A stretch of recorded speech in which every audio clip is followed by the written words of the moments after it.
Hello, today I'll be showing you how to make that tasty apple pie filling.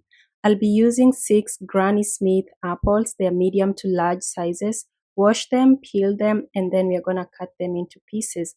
But first we have to remove the core of the apple.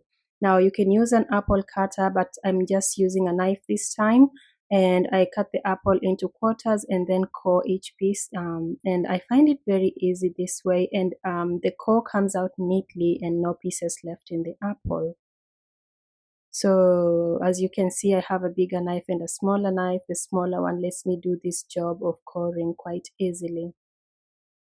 So go ahead and core all your apple pieces, and then we are going to cut each piece into smaller cubes.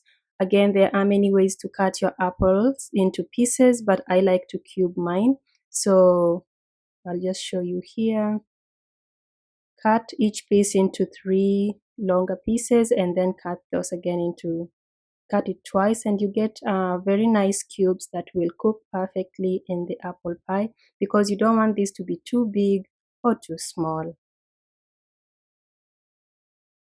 So just do this with all the 6 apples and then place them in a bowl, as simple as that. Okay, so now we are going to cook the apple pie filling for a few minutes. Place those apple pieces into a bowl, add your brown sugar or white sugar if you like, and then some cinnamon and salt to round off the flavor. We are going to cook this for just about 5 to 6 minutes until the apples begin to release their juice. You do not want to overcook your apples at this point, because they are going to continue cooking in the pie. So once they begin to release their juices like so, go ahead and add your cornstarch. Again, I have the measurements in the description box for all the measurements, but the cornstarch thickens your apple pie filling so that as the apples cook further in the pie, they don't get the crust soggy. Everything sticks together. Now the last item is butter, unsalted butter.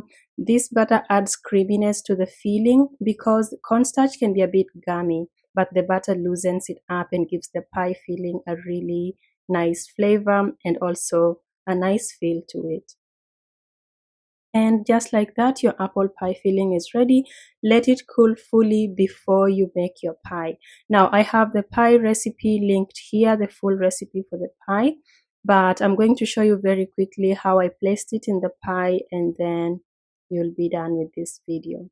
So as you can see, the apple pies are not extremely cooked. They are still crunchy.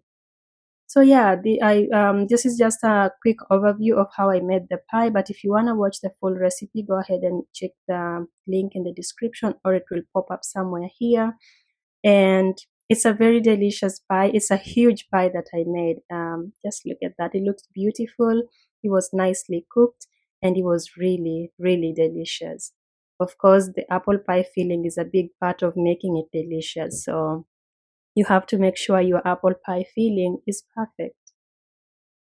Yeah, um, it was really good. I hope you love this recipe. Also, please do check out my books on Amazon and grab a copy. I have many books, and I'd appreciate your support. And that is the end. I'll see you in another video. Thank you, and bye bye.